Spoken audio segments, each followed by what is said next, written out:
Welcome into DC On Screen. I'm David C. Robertson, your host, and this is my co-host Jason. Hello! Alright, man, we're going to get into Supergirl 108 Hostile Takeover. Or should it just be Hostile Takeover? I don't know. We're American. Hostile. How did you make the word hostile sound like a bad 80s movie? All I did was I imagined Sylvester Stallone wearing glasses in the quiet sections. I just had, like, flashes of Steven Seagal as you said, hostile. I know, right? What's the old bit from news radio? Like, oh, what was that movie I liked where everybody was under siege? Under Siege? No. No. Under Siege 2? No, that's not it. Under Siege 3? That's the one. Yeah. There was no Under Siege 3. A man can dream, can he?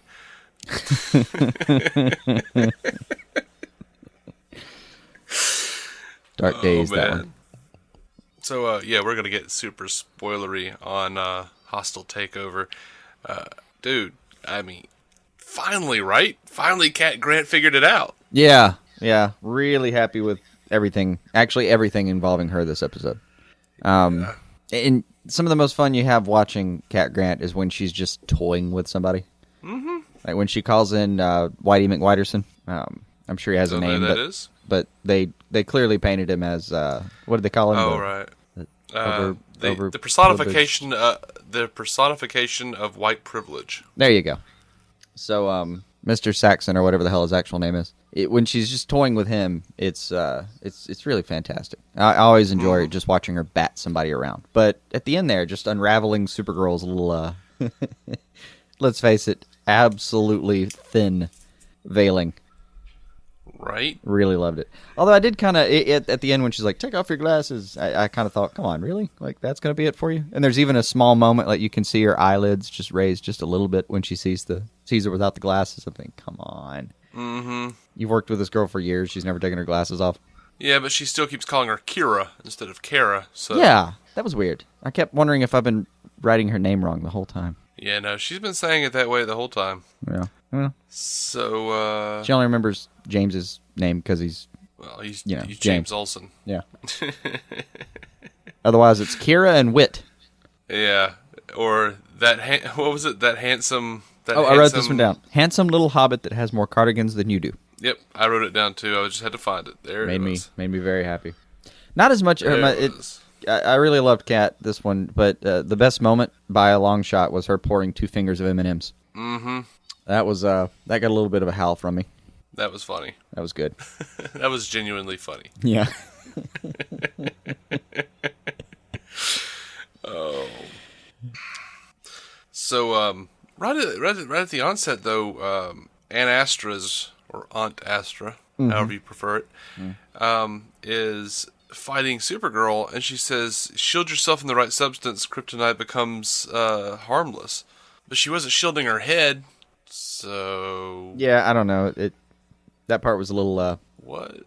Strange. For a second, I thought she was going to say that she had been making herself immune to it somehow. I was like, oh, that's what you were spending 6 weeks doing. That would have been cool. But no, instead, apparently they spent 6 weeks discovering lead. Right.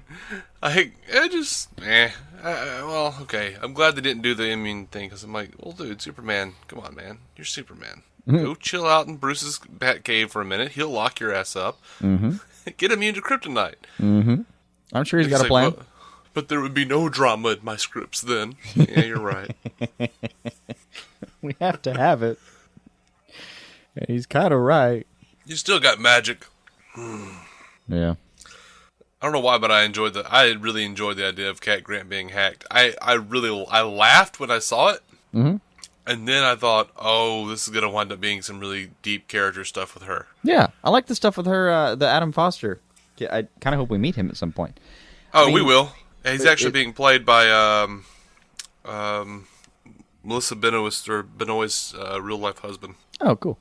Yeah. She has one line, it's like, after not speaking for so long, I don't get to do that. Referring to the fact that she can't just go kind of try to get him on her side now that the shit's about to finally hit the fan. I really loved it. It's a little more nobility than I thought Kat had in her right this second. But yeah, she was willing to tank her entire career just not to cause him any more trouble. I thought, fuck, I didn't know you. Yeah, okay, you would have been a good parent. Shit. Yeah. So, are you as tired of the Lois Lane references as I am? Not quite. Okay. I mean, I enjoyed the congratulations, you got the looks line. It was just I don't know. It was a sidebar, but it made me laugh at the time. But in particular, she goes on to list, the emails apparently list several things that she's called Lois, on a number of occasions, and I've called her worse to her face. Okay. Mm-hmm. Yeah, and then there's the one before that where, the people from the board are talking to Kat in her office, and, references Lois Lane. It's every, they do it 3 or 4, anywhere from 2 to 4 times an episode. They bring up Lois Lane for no reason. Well, it appears to be Kat's arch nemesis. Yeah, closest professional rival. Right. For some reason they've been funny when they've been talking about her. It just hasn't bothered me. Okay, well that's fair, I guess. I just don't want them to get lazy and rely on it. That's all. I know. I don't remember. They haven't cast a Lois Lane, right? So we're not. She's not pending. They have not. That I know of. No. But if they do this much to her, if they're beating her up like this every week, when they finally cast her, she better be a knocked down, drag out, awesome, powerful fucking cast. Mm-hmm. It better be. Oh God, who would that even be? Who do you want at this point? Oh gosh. Because it's got to be one classy ass woman. I mean, dude, I don't know. Not even going to weigh in. That's a tough call, man. That's a tough call. It has to be the way they're painting her. Kat just can't be beating her up for no reason. So it has to be someone that when you meet her, you think, shit, this person's clearly the smartest person in the room. No. I think they should go the exact opposite way with it. Really? Make her mousy or something? Well, not mousy, but just fierce when she needs to be. But if they need to build her up, and then if they actually ever introduce her, she should just be scatterbrained as hell. Actually pop back over to a close cousin of the Margot Kidder version from the 70s. Yeah, I think that's what they should do. Don't make her a chain smoker who can't spell, but I want to say Juliana Margus. Is that her name? The woman from The Good Wife. Oh, Juliana Margulies. Margulies. There we go. Someone like that. That'll remain to be seen. Someone like Juliana Margulies, but with less of a busy schedule. Yeah, someone like 1995 Juliana Margulies. No, have you seen The Good Wife? She's actually pretty stunning there. I was surprised. Isn't she kind of old? So? She'd be a contemporary of Cat Grant. They're actually probably about the same age. Yep. I don't know. That'd be really weird for me, though. That'd be really weird for me for Superman to be that old. Well, who said they were the same age? Whatever. This canon at least hasn't said that they're the same age or that they're involved. It hasn't. I don't know. But you know who is involved with Superman? Martian Manhunter. In this canon. Martian Manhunter. I love that. I really did. I can't read Kryptonian minds, which Superman finds hilarious. I just imagine him playing pranks on John, you know? Yep. That's awesome. I squealed. Yeah, I did too. The whole time he's describing that too, Danvers is just slowly looking at him with, this gobsmacked look. And, yes, I can read minds. Another day. Oh, also I can fly. And also I personally know Superman and I'm friends with him. Right. We'll get into the phasing thing sometime later, I guess. Yeah, I did. It'll be a long journey for her. I did love the one line she has with Cars, by the way, he's not bad. Don't worry about it. What? I can't talk to you about it. Just stop. She just says, just trust me. You're like, well, yeah. Go ahead and wash my hands of this issue, I guess. That actually bothered me for a second, and then I kind of thought about it. I was like, no. Yeah, this is a person that she counts as part of her emotional support structure. You need to be able to just trust those people. I'll buy it. That's her freaking sister. Sure. I'll roll with it. How much did you love Winn's little attitude here? Oh, I know something before you do. Yeah, it was fun. And then he tells Jimmy, "You're in my way." Whoa. Yeah. Hold on there, little man. Right. Oh, Winn was a delight. That was freaking wonderful. And just watching James's reaction to it, Did you really just say that to me?" kind of thing. He finally brings it up. We're gonna finally address it. But the big thing, they have a bro down at the end that I was really happy with. Mm-hmm. And what is the line he uses? You and your abs wouldn't even understand that. Yeah, it's pretty amazing. I thought it was interesting that James was like, "Dude, I'm sorry, I didn't realize how you feel about her or whatever." Like, right? Okay, so actually gonna go ahead and say that you didn't know. Yeah, I just wanted it addressed because we were thinking that at this point that it was straining credulity to believe that these two people couldn't sense something. Mm-hmm. And earlier, like when they're talking, Kara says something about how's it go? We're just friends because she says because you're with Lucy, and he kind of looks at her a little weird. Mm-hmm. They're not quite on the same page there. So yeah, he gives Winn the wide open door later. So yeah, if as a viewer at this point you're pretty much set that James is not having romantic feelings for Kara. Poor thing. Mm-hmm. Well, I mean, he's probably afraid to. That's Superman cool. Probably kick his ass. Yeah, it's fine. She's probably gonna end up dating Kat's son. Oh, definitely. Yeah, they've already announced that's going to be a love interest. Oh, of course. Okay. Yeah, I mean, it's her husband in real life, man. Yeah, they always do that. So, Astra seems like Astra is Kara's real mom. Were you picking that up too? No, not necessarily. I don't know how. I don't understand it over there. I don't understand how the concept. It's got to be. I don't know how they conceive of birthing over there. Like what did they say? Like if Ra had granted me with a child. Yeah, Rayo or whatever. Whatever they call the damn son around there. They would be. Do they just kind of? Is it a little bit like the birthing matrix kind of situation where you get prescribed children almost, or is natural birth still in play over there? I don't know exactly how that worked because that would flavor how I was thinking about this a little bit. I don't know because every chance they get, they seem to kind of flip Man of Steel off. Yeah. Yeah. Like for instance, right now Astra is both Jor-El and Zod. All right. You see. I do. You know what else I see is all those freaking lens flares on Krypton. Right. And just a little note for Mr. Goyer out there. Aren't the Kryptonians kind of freaking boring? Right. Kind of just not the most interesting part of any of this. In particular, anytime that the current Krypton... Like, they're actually slightly more palatable in that weird Kryptonian space. But on Earth, like, talking to Astra, I just... Oh my god. I felt like I was watching a bad reproduction like Richard III. 7 King Lear flashbacks. Now, I mean, the one time I really enjoyed Non was when when they broke into Lord Technologies. Uh-huh. And he was like, "Are you the champion of this world?" And Lord goes, "I have my moments." Yeah, I like that. That was amazing. Yeah, I even like the retort. Well, you've had your last moment. All right. If it was coming at anyone but Non, I think I would have dug it. Yeah, I mean, I enjoy Maxwell Lord. I think that's my issue. He's a bit of a rogue here. I enjoy it. Wild card. I don't know what kind of gun he had. That was pretty cool, though. Yeah, that was a badass gun. Shoot him in the face. It felt like it is going to be awesome in the action figure at some point. Maxwell Lord gets his own action figure, complete with spin-around neck. He should. The neck spins a whole 180 degrees. Yay! You too can embarrass the Justice League on national television, right from your very home. Just like Princess Diana of Themyscira. Oh, man. Coming next from Mattel, drug addict Speedy. With real needles. With kung fu rope-a-dope action. Anyway, if they ever want to do a dark line of terrible toys, please contact us. Yep. So you're gonna have your Roger Hayden action figure in no time, my friend. Wow.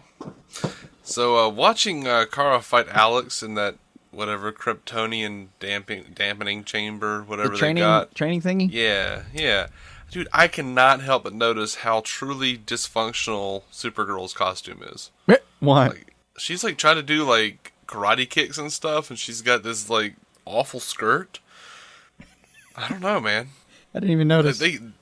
They can't, like, go back and look at it. Like, they can't shall. even get a couple of good shots without, like, showing her panties. It's real weird. It makes me feel weird. It makes me feel like suddenly she's like a 5-year-old girl trying to, like, wrestle on a playground somewhere.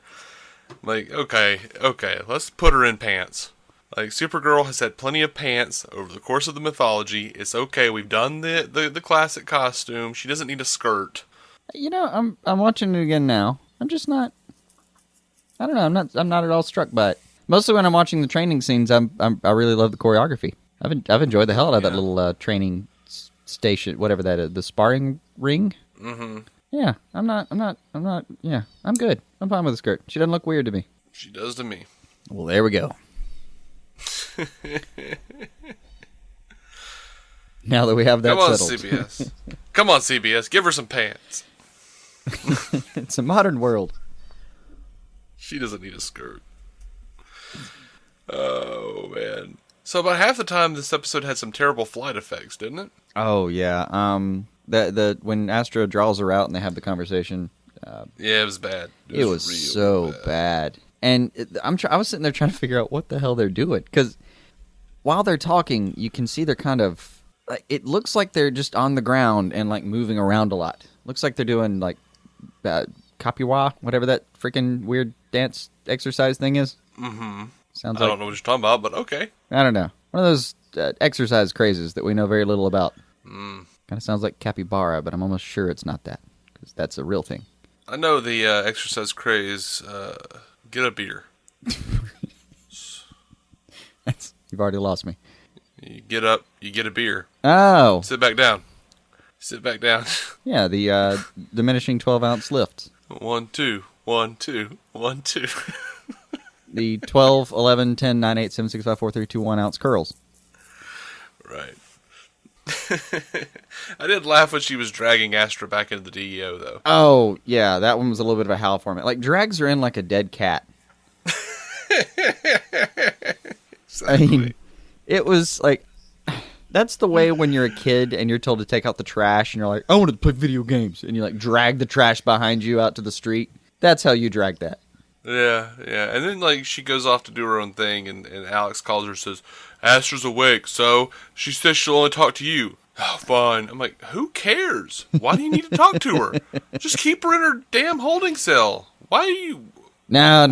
I mean, by the time she got in there, I was already thinking, this is a setup. Sure. I mean, you know, I know I'm a lowly viewer, but surely someone in that entire DEO compound is worried about whether this could be a setup. I'd just be worried about it as a matter of course. Sure. I mean, I figured, like, okay, I had the same thought as Manhunter there. I was like, I'm never going to call him Hank Henshaw again. I know. Fuck that. It's over. It's a like, new world now. I was like, no, man, she's beaten Supergirl twice. There's no way Supergirl just beat her. Right. There's no way. And I was right. Yeah. Actually, for a second, I wondered if maybe she... I had the brief hope that maybe she was trying to kind of escape the Kryptonian planners over there by getting herself arrested over here. Mm. I wondered. I was wrong. And what was up with her? Like, were they depowering her so much that she was just groggy, or had she is she just a really strong sleeper? But during that last scene, she looked medicated. She did. She was just laying there, like fetal position, eyes open. It was strange. Weird. I did like her talking to Danvers, though. You're the one that defeated the Helgramite. I like you. You can't stop this. Yeah, I kind of like that though. Like Danvers has street cred with these guys now. They're like, dude, she took out the Helgramite. Don't mess with that human. If you can at all avoid her in a fight, do so. Yeah. By the way, when Melissa Benoist, like when Supergirl goes to talk to Astra and then talks to the hologram of her mother. Yeah. Great acting. Oh, not even gonna lie. I actually had like a little bit of tearing to happen. Yeah, like, that was ridiculously fucking good. Great. She destroyed that scene. If those flight scenes earlier discredited the show, those acting scenes just gave it all back and then some. Like, oh man, you let them die. You let it. Oh, and even when she just completely kind of breaks at the end, like she lied to me and just kind of. Oh man, that was totally. That was the kind of moment where you were absolutely sure she was the right person for this role. Mm-hmm. Absolutely. Oh man, and especially with when she does the laser eyes thing, it's I don't think I've ever seen laser vision or heat vision used that way. What, out of anger? Yeah, but it was anger, but it was kind of like it's like the anger that borders on. You ever been so angry you were about to cry? It's that place. No, but it's been a long time, but I do remember the feeling. Like you're that frustrated that you're actually like experiencing tears almost. And I don't think I've ever frustrated. Yeah. yeah. But I don't know. I'd never seen heat vision used in that particular emotional like backdrop, and it was really, really touching actually. It was good. Mm-hmm. It was good. If not a little, are you going to blast a hole in the view screen, Mr. Worf-ish? Right. Yeah, I kind of wondered. I worried about the wall behind the hologram. Kind of hoped it was reinforced about the time she did that. Yeah. Oh, man. So, that shit kind of ended on a cliffhanger, did it? It did. Hey, I did. I mean, I wanted to give the show this credit at least. Like, yeah, you completely dropped the ball on this, major storyline that you had laid in the first couple episodes. Just ignored it entirely for 6 episodes or something. But at least when we come back, they go right into it. Yeah, I was pretty happy with that. Yeah, I've almost completely forgotten about the weird aliens who talk to people through TV sets. Right. I forgot about them altogether almost. Yeah, it was a good time, wasn't it? I was like, oh yeah, those guys exist. It was a good time. But I was like, who the hell is this? And then it was Non, and I was like, oh, that's Non. Oh, yeah. Wait, he's married to Astra? Oh. Like, why are you guys acting like we should know this? You didn't tell me. Oh, they didn't. They exposed the crap out of it. It was quite exposited with his weird speech manner, and I don't like this guy. His name's Non. Dude, I don't like Astra. I don't either. I mean, I liked her a little bit more in this episode, but she was actually good in the show Go On, starring Matthew Perry. Really was. I know she can act, and I thought she did. You know, it's acting against yourself, like in a twin scene, is odd to say the least. But she did okay there. I mean, you're trying to keep both sides of a conversation going with two completely different, I guess, conceptualizations of how it's supposed to go. And I thought she did pretty good with that. But still, I did like her a little bit more in the context of her background. Like, I kind of do want her to ultimately be right about everything. I kind of want Kara's mom to just be the ignorant. One of the ignorant council people that just wouldn't listen when the world was dying. Yeah, that certainly seems to be the way they're painting it. But what I really want is for Kara just to be like, okay, you're both wrong. This is how it should have happened. I feel like that's probably going to happen, though. Mm-hmm. Like, yeah, she should have listened, but she shouldn't have killed all them people. Right. You're going to jail, Aunt Astra. Or Mom. Whichever. Whatever. Don't even care. They're like the same. Fuck you, I'll get in the same cell. Fight it out. One of you's got the weird hair and the other one don't. I appreciate it, though, costume designers. This would have been even stranger without that. I mean, you're really watching it sometimes. Like, will you turn your head to the right so I can see who's talking? Thank you. Okay, it's Astra. Thank you. Yeah. Wait. She's wearing the blue. That's Allura. Cool. Oh. Ooh. I even liked, something a good show does well. I know it seems just too convenient, but it's one of the TV mechanisms that I've always loved. Is you have the subplot that emotionally ties into the main plot. Mm-hmm. So learning about Adam Foster and what happens when you just kind of leave a child behind. Mm-hmm. They've done that really well with Kat and her so far this season. It's usually kind of. It's not subtle. It's really not. But they've made it enjoyable enough that I haven't really cared that it's a very basic trick. Mm-hmm. Now, I'm really excited about where this could go with Kat knowing that Kara is Supergirl. Yeah, that was the best cliffhanger they could have given me. Yeah. I mean, the attack on Lord Technologies is okay, and, the mid-air collision sounds great. Yeah, whatever. Yeah. I kind of do like that they're going to leave it right in the middle of a battle. Like, I'm hoping when we come back for 109, it's, you see them about to collide again. Mm-hmm. With any luck, we're just going to go right into that, and maybe even have a situation arise that requires Jones to shapeshift in front of everybody. That was my first thought, is like they're both like coming in toward each other and they both hit a wall and it's just Martian Manhunter.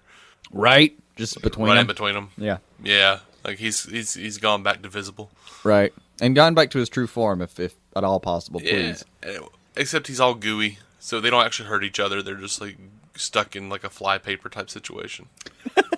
That is No, him. he's been able to change his mass such that he can pull that off. He can create a dampening wall out of his own body if he wants to. Sure. They'd both hit, and it'd be like running into a pile of pillows. This is why you guys need us on your writing staff. Berlanti. Right. Berlanti. Consider this all an interview. Berlanti. Okay, and the Ferris Bueller joke killed that. Right.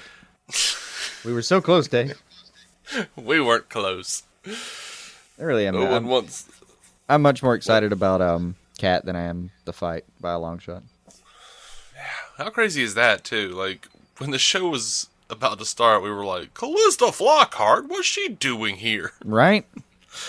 Everything changes. She has been, like, one of the most enjoyable parts of that show. Yeah, easily. I mean, I don't remember... I can't recall a time where I thought she failed me. Yeah, I mean, I knew she was going to be good. Like, I was surprised to see her, but I knew she was going to be good because I like Ally McBeal from before, so... But yeah, it was a weird choice. It was out there. Cat Grant is married to Han Solo? That's so weird. Right. You know what's crazy? It struck my mind going in. For some reason, I didn't know if Callista Flockhart would take the role seriously. Is that strange? Well, it's not like she has a lot of choices on her roles, man. I think she kind of does. I mean, she's gotten to the point where... Does? Yeah, I mean, I don't know if she's being like... She's not a... No one's handing her just heavy hitter roles every day or anything, but I think she could choose not to do something, and I mean, her life's in pretty decent order. Yeah, I mean, she's with Harrison Ford. Right? If nothing else, she could just be like, nope, I'm going to sleep. I'm just going to... there's just enough money in that household. They're not wanting for much, I'm assuming. No, but I would imagine so. She can make choices about what she wants to do. It struck me as odd that she chose to do this, and now I'm realizing that, she really wanted to do this shit. She wanted to do Supergirl. Maybe. I mean, we can't ever truly know. No. But she's not doing a bad job at all. Like, she's doing a really good job. Yeah. So, hey. It just seems like she's bringing her A game. To you. So I have to assume that she kind of felt like doing it. I don't know. She could just be that damn good at... She might just be a consummate professional, but shit. Bottom line is great job. Great job.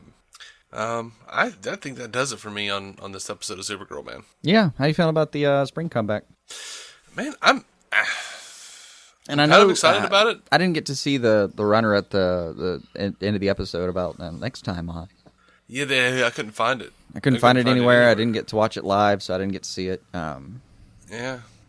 I don't know what's coming. Yeah, I don't know. I know that like Winn is like the executive producers. I guess I was going to talk about it in the news section, but I might as well do it here. I guess. The executive producers said that they are going to have that Winn Supergirl conversation sooner rather than later. It sounded like it after the Bro Down. Episode 10. Yeah, we're looking at episode 10. Okay. And that pretty soon, either before or after that, we're gonna have like Winn getting closer to Kara anyway because she's got her Aunt Allura or Aunt Astra, whichever one it happens to be, who's evil, and he can actually talk to her about Toyman, his father, and actually like relate to her with that. Relate to... Oh, okay. Kara. Yeah. Oh. He's not suddenly like willing to open up about that because, oh yeah, you have evil family. I have evil family. Can't we all just get along and maybe make out? Right. That's great. Hey, I have an evil family member too. You want to go bowling? Right. And they are also talking about how they're going to be bringing in more super women, more like powered women to the show. So, have they named names yet? No, they have not named names. Oh, well, all right then. Someone asked them, "Are you bringing more women for Kara to interact with outside of her sister and Cat Grant?" And she was like, Ali Adler was like, well, yeah, we're going to get to that, blah, blah, blah. And they're like, oh, well, will they be superpowered? And she laughs and said yes, so. Well, that's just going to get me into a haze of speculation. Right. I'm hoping for Power Girl. Power Girl would be great. That really would be. Yeah. You can get all multiple Earths, grab you some Ultra Girl or whatever. I say just take Melissa Benoist and put her in a muscle suit. And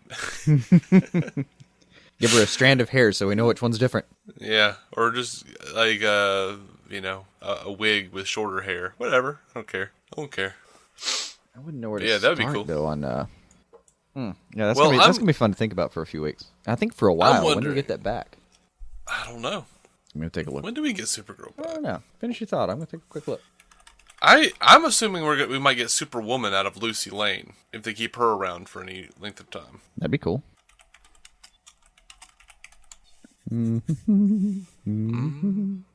This is what research sounds like that we should have done already. I didn't anticipate needing this.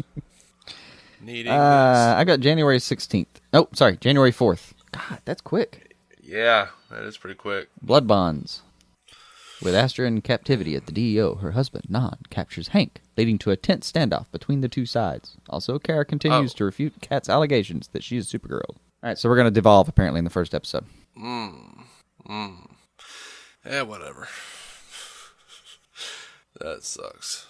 A little bit. I was going to enjoy the break a lot more before I learned that, but oh well. Yeah, oh well. It was fun while it lasted. It does look like, yeah, all right. Well, if what you said, though, we should get into some real stuff back at 110, which I presume starts around the 11th. Yep. Well, that means, though, that we're going to have Supergirl back way before we have pretty much the rest of our shows back. Like 2 weeks before. Sense. Yeah, that makes sense since they started so late. Yeah, they started like 3 or 4 weeks after Gotham. Yeah, they're going to have to catch up. Yeah. I was wondering how they were going to all get to May sweeps at the same time at this rate. It means we have less of a break than we thought we had, my friend. Well, good. I was going to be bored by roughly the beginning of January anyway. Yeah. Anyway, I'm going to call this episode of DC On Screen, man. Sounds good.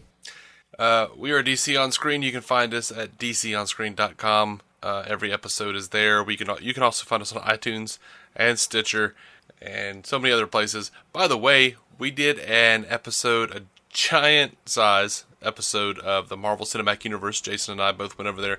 Also, we had the giant size team up leader Charles McFall over there from the Helicarrier. We had Paul Klotz. We had so many people from the giant size team up shows. We were all doing a Jessica Jones wrap up episode. It was a lot of fun. Go check that out at mcucast.com. We are going to be coming back with a news episode, and that'll be it for the week. So until then, keep some DC on your screen.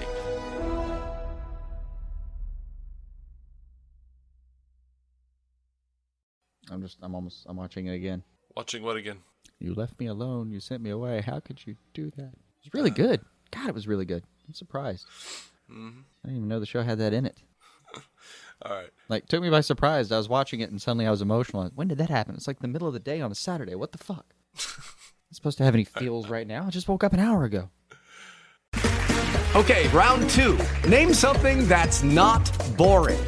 A laundry? Ooh, a book club. Computer solitaire, huh? Ah, oh, sorry. We were looking for Chumba Casino. That's right. ChumbaCasino.com has over 100 casino-style games. Join today and play for free for your chance to redeem some serious prizes. ChumbaCasino.com. No purchase necessary. Void where prohibited by law. 18+ terms and conditions apply. See website for details.